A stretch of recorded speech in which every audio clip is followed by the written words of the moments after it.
Nah, gimana caranya manusia biar selaras? Ya, lakukan hal yang baik. Yang baik itu apa? Yang harmoni dengan alam, harmoni dengan akal, harmoni dengan Tuhan. Kamu tidak harmonis dengan salah satu ini aja, tidak akan bisa baik hidupmu.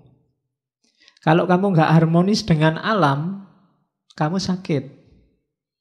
Manusia itu kan, tubuhmu ini kan bagian dari alam. Kalau kamu nggak harmonis, kamu pasti sakit. Nggak harmonis itu salah satu unsurnya terlalu banyak. Itu kan nggak harmonis. Terlalu banyak air ya kembung. Terlalu banyak angin masuk angin. Terlalu banyak, apalagi unsur-unsur hidupmu kan banyak itu. Coba terlalu banyak gula, diabetes. Itu karena nggak harmonis. Oke, terlalu banyak ketawa, stres. Terlalu banyak, pokoknya terlalu banyak. Atau terlalu kekurangan, itu tidak harmonis juga. Harus harmonis sama alam. Yang kedua, harmonis dalam pikiran. Pikiran nggak seimbang, ya itu tadi, stres. Tidak bisa mikir. Hidupmu mesti kacau. Dan yang ketiga, harmonis sama Tuhan. Ini lebih bahaya lagi. Kok tidak sholat mas? Hubungan saya sedang tidak harmonis sama Tuhan. Ya. Aku mewatiri itu. Hati-hati. Nah, saya baru bisa ranjang aku sementara. Enggak. Nah, harus harmonis lagi. Kenapa harus harmonis sama Tuhan? Karena alam semesta dan akalmu dan dirimu itu berjalannya, prosedurnya adalah logosnya Tuhan. Ketika kamu tidak harmonis sama Tuhan, itu kayak tadi, komputer kehilangan prosesor. Tidak akan jalan, hidupmu mesti kacau. Tidak ada tujuannya. Kan nanti ada filosofi yang ngomong tujuan itu. Sekarang tariklah tujuan terus-terusan. Haus, minum. Kalau sudah minum, lega. Kalau sudah lega, ngapain? Terus, itu kan filsafat namanya teleologis, mengejar tujuan. Puncaknya tujuan nanti ke Tuhan. Kawin. Biar punya anak. Kalau sudah punya anak, ngapain? Kalau sudah itu terus ngapain? Terus kamu tarik. Ketemunya juga logosnya Tuhan nanti. Maka harus harmonis. Hidupmu itu baik kalau harmoni.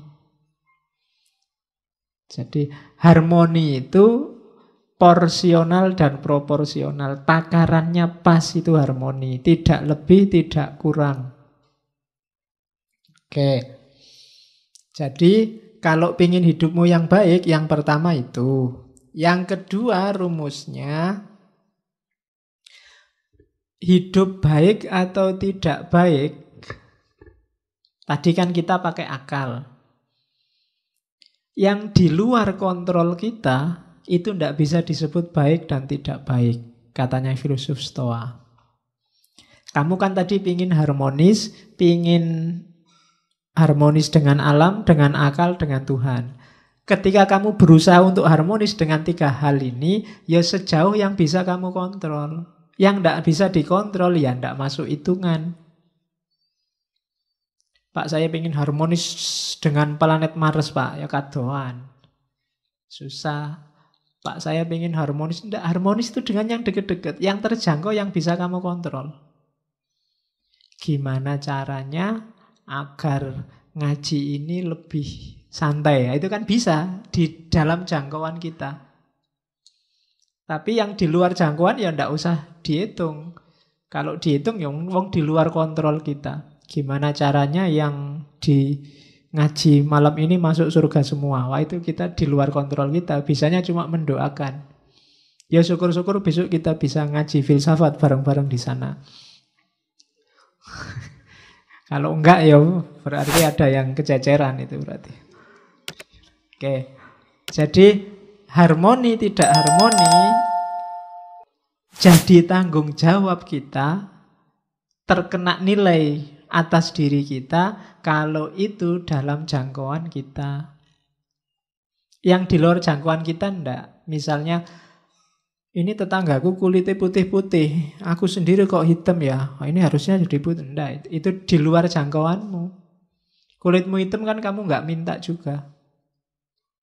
Kalau bahasanya Ghazali, itu bedanya kholq sama khuluq. Kalau kholq itu paketan dari Allah. Kita ya sudah diterima aja. Tapi kalau khuluq itu dari kita. Kholq itu kan rambutmu keriting apa enggak, kulitmu hitam apa enggak, bibirmu kayak gimana, itu kan Allah. Kamu enggak dosa, enggak apa-apa. Tapi kalau khuluq ini hubungannya sama dosa. Berada dalam kontrolmu. Makanya enggak usah galau kalau rambutku keriting ya Pak, kulitku kok hitam ya Pak. Nah, kamu enggak dosa, tenang aja, enggak usah galau. Iya. Jadi enggak usah terlalu stres gara-gara kholq. Karena itu di luar jangkauanmu. Tapi sekarang kan bisa diputihkan Pak. Iya. Ya bisa aja. Apa susahnya sih mutihkan, kamu tinggal beli kapur sama. Iya. Ya bagi yang punya uang mungkin berada dalam jangkauannya, mutihkan. Tapi yang nggak punya kayak kita kan di luar jangkauan kita. Jadi nggak usah galau dengan sesuatu yang di luar jangkauanmu. Pak, saya itu ingin menyelamatkan Ahok ya Pak. Gimana caranya? Nggak usah. Di luar jangkauanmu itu nggak usah ndaki-ndaki, nggak nyampe. Wong kamu besok bisa makan apa enggak masih mikir mau menyelamatkan Ahok. Jauh. Jadi ndak, yang di luar kontrolmu ndak. Jadi baik atau buruk itu dalam yang bisa kamu kontrol. Jadi yang pertama tadi rumusnya baik itu yang harmonis. Yang kedua baik atau buruk itu yang bisa kamu kontrol. Terus yang ketiga, tadi kan disuruh harmonis. Harmonis dengan alam, harmonis dengan akal, harmonis dengan Tuhan, itu jawabannya satu.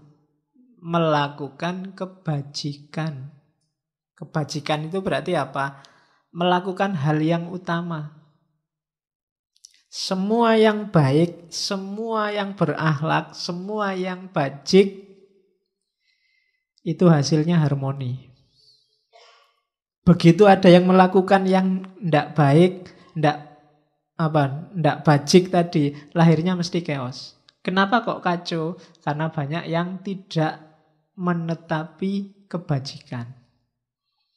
Begitu ada satu yang tidak jujur, mesti nanti yang bersangkutan dengan dunia ketidakjujuran itu akan kacau. Misalnya saya bohong, harusnya saya masuk, saya tidak masuk, dan aku diem-diem aja, tidak ngomong-ngomong. Itu kan kacau, kamu datang ke sini kosong kacau. Gara-gara ketidakbajikan satu.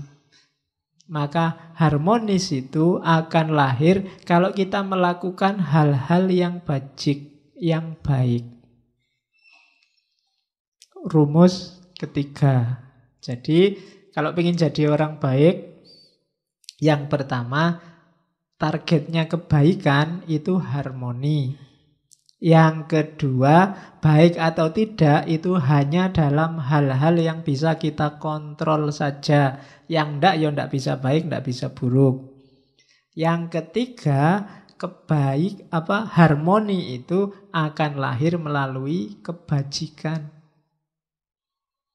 Enggak mungkin dari hal-hal yang tidak bajik akan lahir harmoni.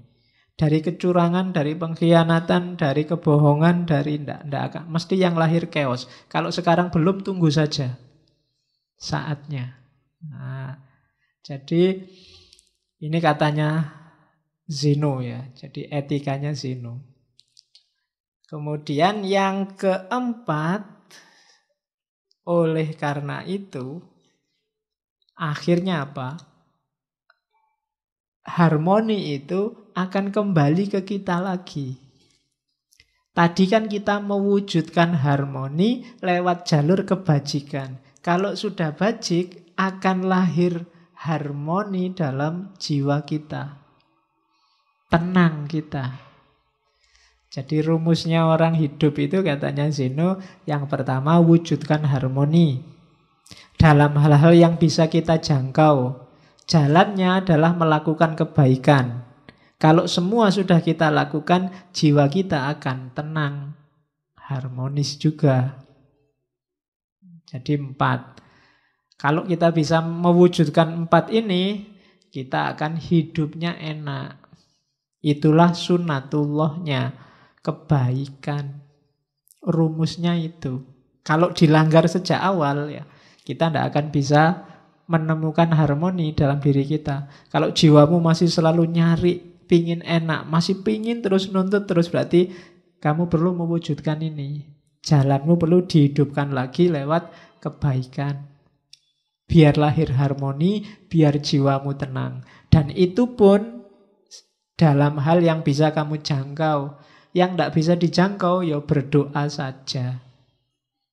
Karena logosnya logos Tuhan. Ya biar Tuhan yang intervensi. Oke, ini rumus pertama dari Zeno. Ini kalimatnya Marcus Aurelius tadi, yang kaisar tadi, menurut saya bagus.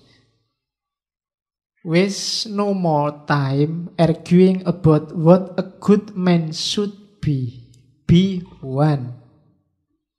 Ya, jangan buang-buang waktu lagi debat tentang orang baik itu kayak gimana. Be one. Jadilah orang baik, sudah. Nggak usah terlalu panjang diskusinya. Kalau tentang jadi orang baik, kamu nggak usah tanya, orang baik itu kayak gimana sih Pak? Gini baik enggak, gitu baik, nah, kesuwen. Jadilah orang baik. Kamu sudah tahu, asal akalmu jalan. Ya, selama akalmu jernih, kamu akan bisa jadi orang baik. Tanpa harus panjang-panjang diskusi, katanya Marcus. Jadi, waste no more time arguing about what a good man should be. Be one. Wis dadi wong apik. Oke, jadi kalau ada yang tanya, gimana caranya jadi orang baik? Ya jadilah orang baik. Kamu sudah bisa. Masa ada yang tidak bisa jadi orang baik? Bisa. Cuma mungkin kamu tidak mau aja atau malas aja. Pasti bisa. Tidak ada orang yang tidak bisa jadi orang baik asal pikiranmu jernih.